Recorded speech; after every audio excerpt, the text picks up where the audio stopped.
we've just finished filming along the Towpath with Simon Leadbetter, who has a massive amount of experience in all things marketing. He's the leading expert in all things marketing when it comes to estate agency, and specifically the prime brands, having worked for Fine & Country, Knight Frank, etc., and for Keller Williams as well, so from a self-employed agent's perspective. And what I wanted to do was use 20 minutes of his very valuable time to ask some questions specifically about Chartwell Noble. So this is bonus content for Along the Towpath, specifically for those who are within Chartwell Noble. So Simon, thank you for agreeing to do this. That's a pleasure, absolute pleasure. We touched upon I'm going to get this right now, four riders of the marketing apocalypse. Indeed. When we were talking. I want you to elaborate on that if you wouldn't mind, because I think those key points are really vital for those who are joining Chartwell Noble and those who are in Chartwell Noble as partner agents, as to what they can do to launch and grow their business. So, would you mind? Very happily. I do repeat this a lot, and that's one of the clues in marketing. Repetition is your friend, and you need to do things a lot. But I basically came across this because one of the things that people always ask you is, what are the key things I should do? Most professors, most practitioners will go, it's down to you individually of what your company is and what you're about. But I did a whole bunch of research over the years, and what I've basically realised is, while of course every brand is different and every business is different, every individual is different, there are these 4 key things you should do, and you should do them consistently, relentlessly, and patiently. Patiently being the key. Patient being key, because not everything works overnight. And the reason why I start with the first horse rider of the marketing apocalypse is because it takes the longest time to take effect, and that's PR. Affluent people, wealthy people, have magazines they read, social media they follow, influencers they're interested in, radio they listen to. There is a lifestyle to the content they're consuming. You need to be in that content. You need to speak to the journalists, the publishers, the editors, the influencers behind that content, and you'll gain the credibility of them to share your voice. But you're essentially joining their tribe and getting permission to speak to them in the media that they consume. So those things already have eyeballs, they already have ears listening to the podcast, whatever it is. You want to join that group and be spoken to by people who know that tribe, that audience of the affluent or the wealthy. Email, the second rider. It's sort of gone out of fashion. You know, Nigerian princes and the like, spam. A lot of that's been dealt with. The spam filters. Just as full, aren't they? That's really been dealt with as a problem now. Most of the internet providers now have dealt with a lot of the junk, and they end up in your junk folder automatically. Even some good emails will arrive in junk, so it's worth checking your junk. Check your spam filter. But the critical thing about email is, if you have someone's email, they've given you permission to communicate. And because people love property, every single month, maybe even a couple of times a month, you should be sending them, alternating, a newsletter, a bit of standalone content, a newsletter, a bit of standalone content. Just keeping your brand front of mind for that person. Email is infinitely shareable. So in that email, they might realise that one of their friends is buying or selling a house, they can forward that, and there's no friction to that. And if the content is interesting, and property is pretty much always interesting to most people. You know, according to our data, Rightmove has 96 million visits a month. There's only 45 million adults in the UK. So what are we doing? We're watching a lot of property content and reading a lot of property content, and no one's ever bored of property. It's fascinating, isn't it? So don't overdo it. It's a hobby, isn't it? It's like after weather. Christopher Walken says this. After weather, it's our number 2 kind of hobby. Is property. Looking what our neighbours' houses are worth, looking around other people's houses. Fascinating. So your email, for PECA rules and GDPR, they have to have opted in, but because they've opted in, you have permission to communicate with them. Unlike all other forms of marketing, they've literally gone down the permission marketing route of God, I would like to hear from you. And as long as you send them interesting content. Hello. Hello. Do you want to join us? All you do is woofy. Might make more sense than what I'm saying. So, woof. There you are. That's more profound. So email. And actually, if you look at the data I mentioned on along the Towpath earlier, there is some data from the guys at Magic Numbers that shows that open rate has been pretty consistent since 2004. Click rate has been pretty consistent since 2004. And the one thing we've seen is since lockdown, open rate has improved for emails, on average overall. Why do you think that is? I think because they've dealt with the filters, Yeah. so they've got rid of More the junk. confidence in what's coming through. People are more confident in what they get, and actually they've made it much easier to unsubscribe. The unsubscribe button's always there. So, and if So you someone trust what's coming if through, someone yeah. unsubscribes, let them Yeah, unsubscribe. it's not the end of the world. They're not They've the already client, filtered are they? themselves out. But the people who are left cherish them. Social media. If someone had said to me 30 years ago they were going to give me access to the entire world's population, where I could actually upload video, audio, words, promote my business for free, I'd have ripped their arm off. And there are still people today going, I don't use social media. It's not quite frictionless, but it's as close as it's going to get in terms of directly being able to access your And target market. For a chunk of advisors, because we do the voice of the agent research, for a chunk of agents, a whole chunk of them will not put it in their top 5 things they use. Should be number 2. Yes. After PR, because PR will take the longest period. The best time to start PR was 20 years ago or today. Yeah. So- Planting the trees. Exactly. 20 So years ago. start it now. Start building relationships with journalists and influencers with your PR. Then email, and then social. Sorry, social's number. So PR, email, social. Then your social comes in. Free media. Yeah. You are a media company now. Tom Foremski's article, Yeah. Every company is a media company, that article is true. And we are all media companies Yes. in the internet age. Yeah. And And then, we all have the ability to be a media company quite quickly Yes. with mobile phones, gimbals, and the ability to share that content on those channels. yes, and there's all these little companies you can learn from called media companies that basically tell you how to do it. YouTube. So, YouTube, and BBC is quite good at showing how to create content. The Times, The Guardian, The Telegraph, It doesn't have whichever to be hugely polished. it doesn't have to be done, polished. doesn't it? Be authentic. Be Yeah. yourself. Yeah. And there is an army. In fact, one of them is filming us now. There is an army of really talented people out there. 2 of them. Yes, thank you. Don't worry, Gordon. You're included. in Not this. including you, are we? No, we're not including you. There's 3 people here. in But he fact. has got talent. In He's his got his own That's talent, Stu, yes. by the way. Say hi, Stu. But you know, I'm a digital immigrant. There was no internet when I Yes. started Well, working. when we grew up, there was nothing. There's nothing. I Literally told my nothing. 7-year-old daughter that I was born before the internet the other day. She couldn't get Just her head doesn't around it. compute. I remember when my son was 1, we got them a Fisher-Price phone with a Oh. dial, and all the teenagers were horrified about what this dial thing was, Yeah. because you just press buttons, don't you? That's how it works.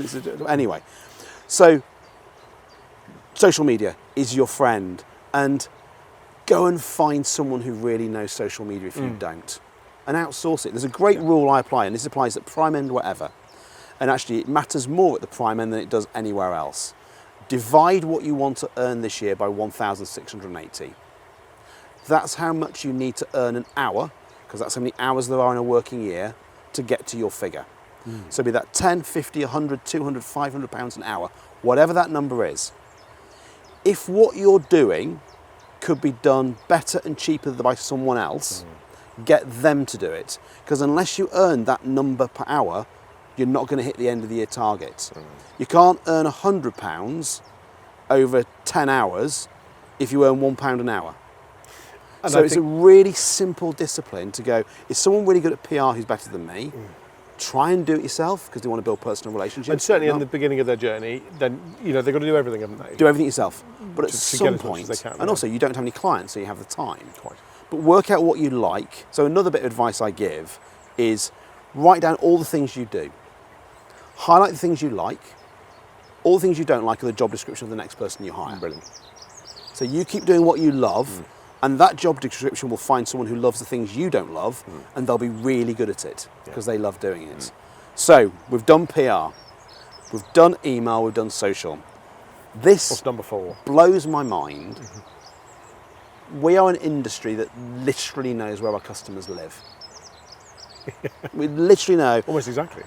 literally exactly, not almost, there's no almost. Don't qualify it.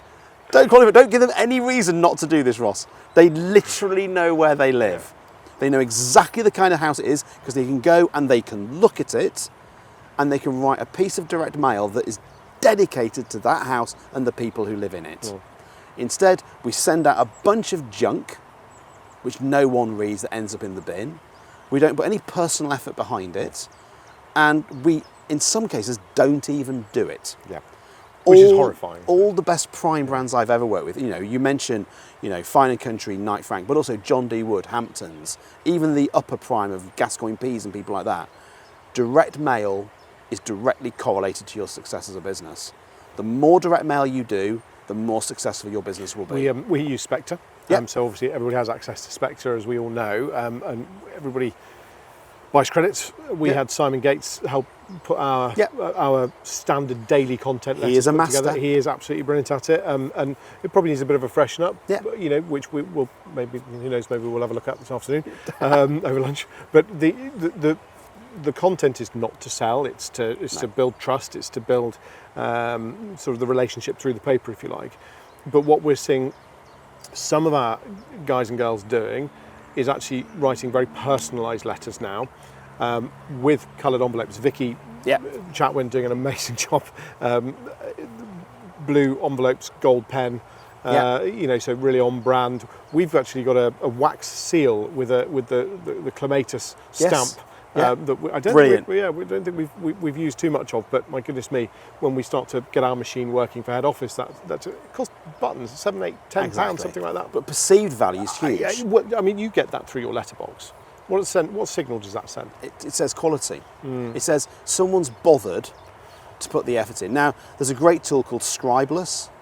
Scribeless. Okay. Which is a AI-based handwriting program.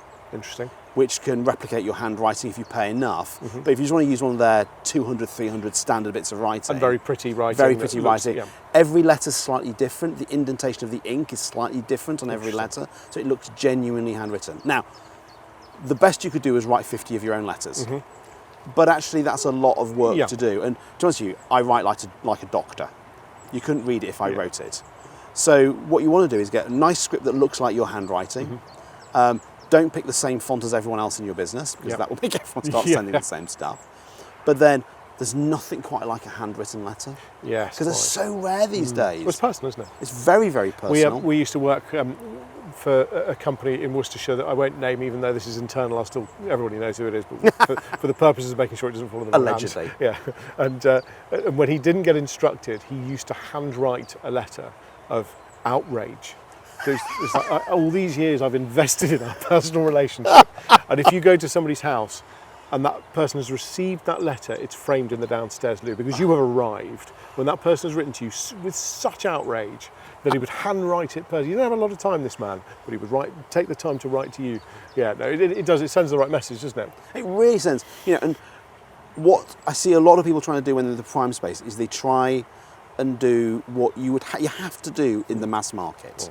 You've got to bring your costs down in the mass market. You still do quality, but it's about volume and getting stuff through and being quite transactional, because and for us, you have to. Our return on our investment is huge, because frankly, our average fee being 14 grand plus, the 57 pence it costs to send a flyer or a letter versus the investment you're spending that time. With the AI tool that Spectre has to really get down onto the propensity to sell and leveraging that tool.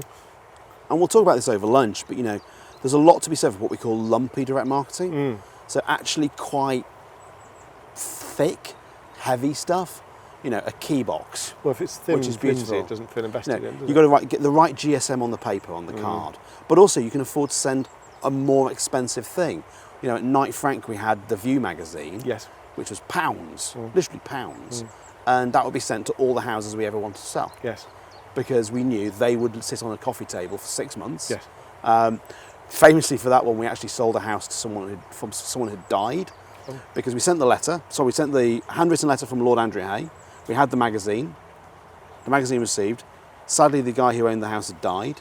His son saw it, phoned us up and said, clearly my father would have chosen Knight Frank, so we'll use Knight Frank to sell our house. Goodness me. It was only a £25 million house. Oh, goodness. For one magazine. Which, the ROI on that, and years of branding around it and comfort. But we did it consistently, we did it relentlessly, and we did it patiently. Let's go back quickly, conscious of time and attention spans. Yeah. So how many times did you say that we've got to get in touch with people before they might respond? Okay, so there's several rules. The safe and sensible one is between 7 and 9. Okay. So you need to get someone to see it 7 to 9 times. That's not how many times we write to somebody, that's how many times they see your brand across see your an brand omni-channel 7 to 9 times. approach that you and take. then you'll get okay results. If you want to do better than okay, do 14 times. If you want to do better than good, do 28 times. If you want to do better than that, do 280 times. Again, we talk about it on the Towpath for people who watch that, but it's called propinquity. It's called the mere exposure effect. The more times someone sees your message, frequency, the more familiar they are with it, the more favourable they are towards you. The 3 Fs. So you cannot do your PR, your email, your social and direct enough. And if you think you're doing it enough, do it more. Yeah, you can always do a little bit more. Yeah, and there's always experts to help. So Yes. you're not on your own, and that's the advantage of being part of Chartwell Noble. Is you and this is not blowing smoke up, but you guys really know what you're doing. So getting part of that We club say that, umbrella, but, yeah. Checks in the post. You are buying me lunch, so you know This is true. it is sort of there's an element of prostitution going on here, but you know, it's fine. We'll take it. No, the key thing is use the organisation you're part of. Yeah. There's experts there. They know what to do. Ask them. And PR, email, social and direct. Dream it. Gold. PR, email, social and direct. You'll be fine. Stick it on a post-it note, stick it on a poster, stick it on Tattoo a it whiteboard, on your forehead. tattoo it on your wherever you like. Yeah, brilliant. Amazing. Thank you so much. Thank you. Really, really appreciate No, I it. really appreciate Thank you it, for your time. And you know, the guys and girls, they work so very hard. But as we've always said, you know, 1 degree of guidance change here and there helps you get to exactly where you want to go. So hopefully you found that useful. It's not just me saying it. It's you know, we learn from people like Simon. His time is valuable. His knowledge is endless. So it's very, very important that we use that, and hopefully you'll be able to take that knowledge and the tools that we've got and see some successes. But in the comment section below, just give us examples of where it's worked for you. I think it's really important that we share.